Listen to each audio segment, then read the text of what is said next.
நீண்ட கால அரசியல் அனுபவம் உடையவர் ஒரு புதிய கட்சியில ஏன்? எப்ப ஆங்கர் ஒரு நிமிஷம் இருப்பா, தலையில பெண் கிடைக்குது, கொஞ்சம் சுரஞ்சிட்டு வரா. ஒரு பஞ்சாயத்தடா முடிச்சு வச்சு பாரு, நமக்காக அம்பட்டு பெண்ணும் பிள்ளை குட்டியோட வெயில்ல காத்து கிடக்குறாங்களே. என்னை அழைத்து கொண்டே இருந்தார்கள். பிறகு 4ஆம் தேதி தவைக்கா தலைவர் விஜய் உங்களை ரொம்ப விரும்புறாரு, லைக் பண்றாரு. நாங்க 2 பேரும் 6 மாசமா லவ் பண்றோம், கல்யாணம் பண்ணிட்டு அமெரிக்கா போறோம். யாரு நீங்க 2 பேர் தானே? தாராளமா போய் செட்டில் ஆகுங்க, அமெரிக்கா இதெல்லாம் சகஜம்பா. சோ அவங்க கூப்பிட்டு தான் போனீங்க? ஆமா, நானா போவேன். கூப்பிட்டதுனால தான் நீ போனல. சோ அவ கூப்பிடலனா போயிருக்க மாட்டேன். ஆனா சார், கொள்கை என்ன மாதிரியான செயல்பாடுகள் செய்யறாங்க? பிறப்புக்கும் எல்லா உயிருக்கும்னு சொன்னாலேயே பிறப்புக்கும் எல்லா உயிர்க்கும் அப்படின்னு அந்த கொள்கையில இருக்க வேணாம். கொள்கை ஓகே, பிறப்புக்கும் எல்லா உயிர்க்கும் ஓகே. அடுத்த ஒரு லைன் வருமே, அதை சொல்லுங்க. பிறப்புக்கும் எல்லா உயிர்க்கும், அடுத்த லைன் பிறப்புக்கும் எல்லா உயிர்க்கும்.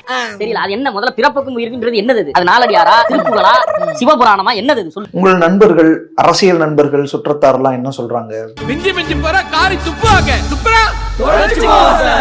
எல்லாரும் என்ன வாழ்த்துறாங்க. ஓகே, என்ன அப்படி பாக்குறீங்க? என் மேல சந்தேகமா உங்களுக்கு? எப்படி சார் இருக்கு செட்டப் இப்ப இருக்கிற? இல்ல, நான் பெரிய கூட்டங்களை பார்த்திருக்கேன், அதுல பங்கெடுத்திருக்கேன். இவர் மாநாட்டுக்கு பந்தல் போடுறவங்களுக்கு மரியாதை வேற வேணும். ஆனா இப்படி ஒரு கிரௌடா நான் இது வரைக்கும் பார்த்ததில்லை. எல்லாரும் அதுல இளைஞர்களா இருக்காங்க. இருக்கோம் நம்ம இந்தியாவில். அதெல்லாமே கொஞ்சம் இவர் ஒரு சிஎம் ஆனார்னா இவர் பாராளுமன்றத்துல பேசுறதுக்கான ஒரு வாய்ப்பு கிடைக்கும். நம்ம அதனாலேயே இவரை சிஎம் ஆக்கணும். தற்குறி அதுக்கு விஜய்க்கு வந்து பேச்ச கேட்கலாம் யாரும் வரல, விஜய் பாக்குறதுக்கு தான் வராங்க. அவரோட ரசிகையா வந்திருக்கேன், இது கட்சிக்காக நான் வரல. இவ்வளவு இளைஞர்கள் தமிழ்நாட்டுல இருக்காங்களா என்று யோசிக்கிற அளவுக்கு வர்றாங்க. ஆனா பாவிகளா, காலேஜ் போயிட்டு இருந்த பசங்களையும் பொண்ணுங்களையும் விஜய் வராரு, விஜய பார்க்க போலான்னு இப்படி கூட்டிட்டு வந்து கஷ்டப்படுத்துறீங்களா? அதுவும் அந்த பொண்ணுங்கெல்லாம் வேலையெல்லாம் ஜம்ப் பண்ணி போறாங்க. அதாவது வீக் டேஸ்ல காலேஜ் போற பசங்களோட படிப்பை கெடுத்து அவங்கள வந்து அது தாரோம் இது தாரோம், அப்படி கூட்டம் மூட்டணும் இப்படி கூட்டம் மூட்டணும்னு சொல்லிட்டு நீங்க கூட்டத்தை காட்டணும்ன்ற ஒரே காரணத்துக்காக இப்படி காலேஜ் போற பசங்களை கட்டடிக்க வச்சு விஜய பார்க்கலான்னு ஆசை காமிச்சு கூட்டம் மூட்டுறீங்களே, இதெல்லாம் நல்லாவா இருக்கு? இல்ல எவ்வளவு கேவலமான செயல். இதை விஜய் வந்து ஒரு நாள் கேட்கவும் மாட்டாரு. விஜய் வாயில இருந்து நீங்க உங்களுக்கு படிப்பு தான் முக்கியம் அப்படின்ற வார்த்தையும் வராது. ஒரு கோடி கொடுத்தாரு, அந்த காரியத்தை மட்டும் செய்ய மாட்டேன்.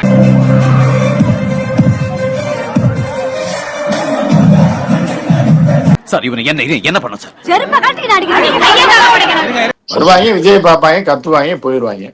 இல்ல எஸ்பியை கடிப்பாங்க, இல்ல இன்ஸ்பெக்டர் வந்து இப்ப புதுசா ஆதவர்ஜினா தான் சொல்லி கொடுத்துருக்காப்ல. ஏன்னா இந்திய தண்டனை சட்டத்துல வந்து கடிக்கு வந்து எந்த சட்டமே போடல. இது ஏன் நம்ம மண்டைக்கு உரைக்காம போச்சு? சோ இப்ப அதுதான் ஆதவர்ஜினா சொல்லிக்கிறப்ப நீங்க ஆயுதத்தை எடுக்காதீங்க, நம்ம ஒரு ட்விட்டு போட்டோக்கே நம்ம தேச பாதுகாப்பு சட்டத்துல தேடுற மாதிரி ஆயிடுச்சு. அதனால நீங்க துப்பாக்கி எடுத்தீங்கன்னா தீவிரவாதி ஆயிருவீங்க, அருவாள் எடுத்தீங்கன்னா ரவுடி ஆயிருவீங்க, அதனால கடிச்சு வச்சிருங்க. விஜய் என்ன சொன்னாரு சார் பார்க்கும்போது? எனக்கு விஜயை பார்த்த உடனே, அவருடைய கொள்கையை பார்த்த உடனே எனக்கு உள்ளத்துல ஒளி வந்துடுச்சு. உங்க கட்சியோட கொள்கை தான் என்ன? கைய கடிக்கிறது, கரண்ட் கம்பத்தை பிடிக்கிறது, மரத்துக்கு மரம் தாவறது, இதை விட முக்கியம் லாஜிக்கே இல்லாம பேசுறது. இதுதாங்க எங்க கொள்கை. இப்போ இங்க நிராகரிக்கிறாங்க, புறக்கணிக்கிறாங்கன்ற ஒரு எண்ணம் வச்சிருந்தீங்க. நாளைக்கு இங்கேயும் நடந்துச்சுன்னா, தாவேக்கலே நடந்துச்சுன்னா? நோ சூடு நோ சர்ணை, நோ ப்ராப்ளம், இஸ் பிராண்ட். எங்க சுத்திக்கிட்டு இருக்க? என்னையா? அப்ப திருப்பி நீங்க இன்னொரு இடத்துக்கு போவீங்களா? இல்ல, அங்கே சுடுகாட்டுக்கு தான் போகணும், அப்படி வேற எங்கேயும் போற மாதிரி எல்லாம் ஐடியா இல்ல. இடம்லாம் பார்த்தாச்சு செல்லம், நீ செத்த உடனே வேலையை ஆரம்பிச்சிட வேண்டியதுதான். இப்ப சீமான் சொல்றாருல, எப்படி தமிழ் தேசியமும் திராவிடமும் சேர்த்து பேச முடியும்? சீமா யார்? அவன் அத்தாரிட்டியா சொல்றதுக்கு? நிறைய விஷயங்கள்ல ஏன் மௌனமாவே இருக்காங்க தாவே கவிஞர்? வாயில புண்ணா பாந்தி வருதா? இப்படி ஒண்ணு நடக்காத மாதிரியும் அல்லது நாங்கள் கட்சியாக இல்லாத மாதிரி நிக்கிறது சரியா இருக்குமா? காரணம் கேட்காத அரசியல், அவ்வளவுதான். கரூர் துயரத்திற்கு பிறகு ஒரு மனசு உடைஞ்சிட்டார். அண்ணன் ரூம்ல யாரும் இல்ல. அண்ணன் சாப்பிட்டு 10 நாள் ஆயிடுச்சு, ரொம்ப மெலிஞ்சு போயிருக்காரு அண்ணன். ரிலாக்ஸ். நீங்க யாரு? எங்க இருந்து வரீங்க? நான் தற்கொலை. மக்களுக்காகவே எங்கள் ஆட்சி, மக்கள் ஆட்சி ஒளியும், டிவிகே டிஎம்கே எல்லாம் ஒளியும் எங்களுடைய ஆட்சி. இவனுங்க தான் தாவேக்கா தற்கொலைங்க. இவனுங்களுக்கு இது மட்டும்தான் வேலை. பாத்தீங்களா, மக்களாட்சியை ஒழிச்சிடுவானுங்களா? கண்டென்ட் குடுக்கத்துல இவனுங்களை அடிச்சுக்க ஊர்ல ஆளே இல்ல. திருப்பரங்குன்றம் இஷ்யூ. அதான் அதுல மௌனமாக இருப்பதுதான் புத்திசாலித்தனம். எல்லாம் இந்தியாவின் எதிர்கால தூண்கள். ஆட்சியிலும் பங்கு அதிகாரத்திலும் பங்குன்னாரு. அது பெரிய அதிர்வையும் உருவாக்கிடுச்சு, ஆச்சரியத்தையும் உருவாக்கி இருந்தா இந்நேரம் 10 கட்சி லைன்ல எல்லாம் இருந்திருக்கும். அவன் கிடக்குற தம்பி பிக்காளி பையன், அவன் ஒரு ஆளு, அவனுக்கு பேச தெரியாது, ஒரு இளவு தெரியாது. காங்கிரஸ் தாவேக்காவுக்கு தான் வருதுன்னு ஒரு செய்தி இருக்கு.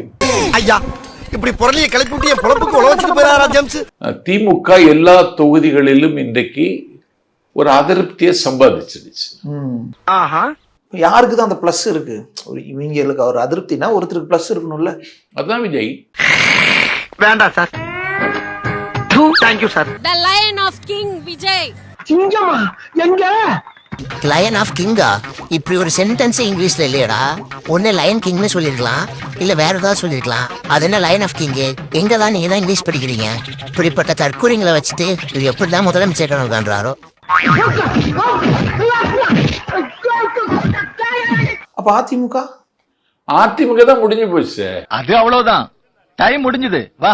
திராவிட முன்னேற்ற கழகமும் அனைத்து இந்திய அண்ணா திராவிட முன்னேற்ற கழகமும் ஒன்றா?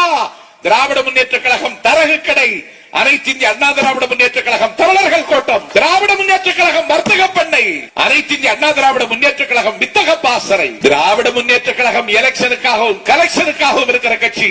அனைத்து இந்திய அண்ணா திராவிட முன்னேற்ற கழகம் சர்வீஸுக்காகவும் சாக்ரிஃபைஸுக்காகவும் இருக்கிற இயக்கம். ஏதோ திராவிட முன்னேற்ற கழகம் எலெக்ஷனுக்காகவும் கலெக்ஷனுக்காகவும் கண்டுபிடிக்கப்பட்ட கட்சி அல்ல. இந்த மாதிரி மாறி மாறி ஜனம் கேட்டு நீ பிச்சை எடுக்கிறதுக்கு செத்து போயிடலாம்டா. இந்த இடம் தான் தெரியலங்க இடம். 2026 சிஎம், 31 பிஎம், அதுக்கப்புறம் ஏஎம். என்னது ஏஎம்? ஏஎம்னா வெடிஞ்சிடும் காலையில. என்னங்க பிஎம்னா ஏஎம்னு? President of அமெரிக்காங்க. ஏய் இவன் சரியான பைத்தியம் இல்ல, சரியாகாத பைத்தியம்டா. திவ்யநாதனாகிய நான் 30 நாளில் என்னால் முடிந்த அளவு பரதம் கற்றுக் கொடுப்பேன். அதுவரை சாட்டையை கையில் எடுத்து என்னை நானே அடித்துக் கொள்ள மாட்டேன். என் பதவி காலம் முடிகின்ற வரை தெருவில் இறங்கி ஆட மாட்டேன். வாங்கின காசுக்கு விசுவாசமாக இருப்பேன். நான் ஒரு டுபாக்கூர் மாஸ்டர் என்பதை என் வாயால் யாரிடமும் சொல்ல மாட்டேன். முழு மனதோடும் மகிழ்ச்சியோடும் எனக்கு கொடுத்த வேலையை திறம்பட செய்வேன் என்று இதன் மூலம் உறுதி கூறுகிறேன். கணவர் கூட விட்டுருங்க, குழந்தைக்கு மிஞ்சின விஜய் பிடிக்குமா? சரி, இவ்வளவு ஆர்வமா இருக்கீங்களா? இன்னைக்கு ஒரு வேளை உங்களுக்கு கூப்பிட்டு பாரதி இங்க வாங்க, ஏதாவது பேசணுமா, ஏதாவது சொல்லணும்னு விருப்பப்படுறீங்களான்னு கேட்டா என்ன பேசிருப்பீங்க? பேசிருப்பனா தெரியல, கட்டி பிடிச்சி முத்தம் கொடுத்து.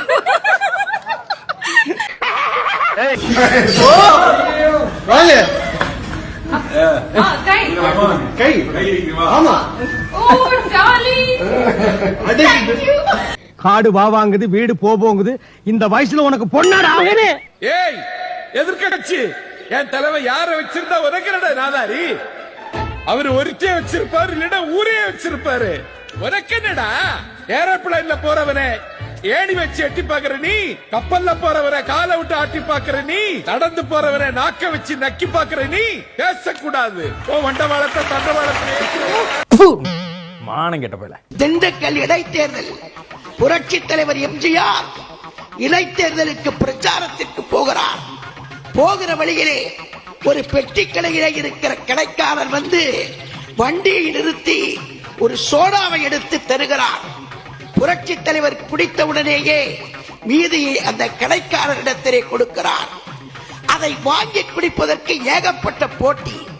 அப்போது அந்த கடைக்காரர் ஒரு அண்டாவை கொண்டு வந்து அந்த சோடாவை ஊற்றி அதற்குள்ளே தண்ணீரை நிரப்பி வந்திருக்கிற கட்சிக்காரர்களுக்கு எல்லாம் தர சொல்லி உத்தரவு போட்டு எல்லாருக்கும் கொடுத்தார்கள்.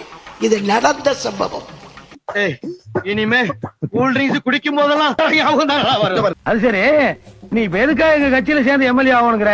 எங்க கட்சி கொள்கை பிடிச்சு போட்டாங்க. இல்லைங்க, அது இல்லைங்கிறது எங்களுக்கு தெரியுமாப்பா. அப்போ என்னை மாதிரி பெருசா துண்டு போடுங்க நான் சொல்லிருச்சா? அந்த கரகத்துக்கு யாருக்கு நான் சுமக்கிறது? பாத்தியா, அது கிறகும்னு அண்ணனுக்கே இப்பதான் தெரியுது.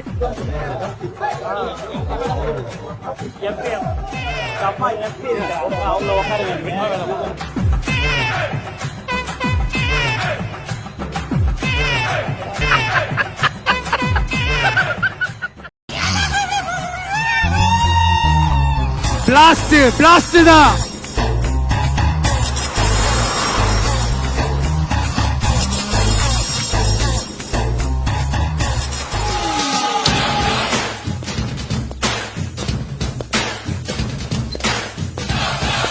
எலக்ட்ரிசிட்டி பாக்ஸ் இருக்குது நவுத்துருங்க. அங்க பாரு நான் சொல்லி நேக்கிறேன் லைட் கிட்ட நிக்காதுப்பா.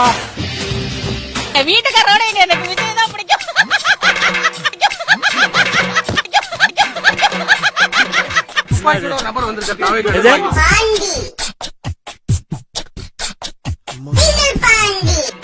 மரத்துல ஏறாத இறங்க.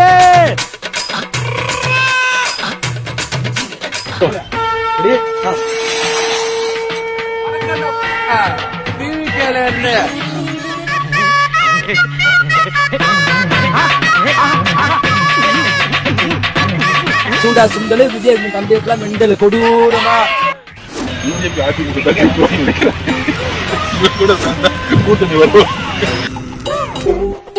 தோழர்களே, உங்கள் அனைவருக்கும் என்னுடைய மானை வழக்கணத்தை தெரிவித்துக் கொள்கிறேன். அவரை இட்டுன்னு போறதுல எங்களுக்கு கஷ்டம்.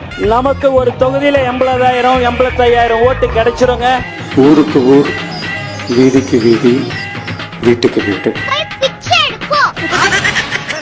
இவங்களான தமிழ்நாட்டு அரசியலோட ஆச்சரிய குறி, அறிகுறி. சும்மா லாஜிக்கே இல்லாம தற்குறி. ஸ்டார்ட் பண்ணு.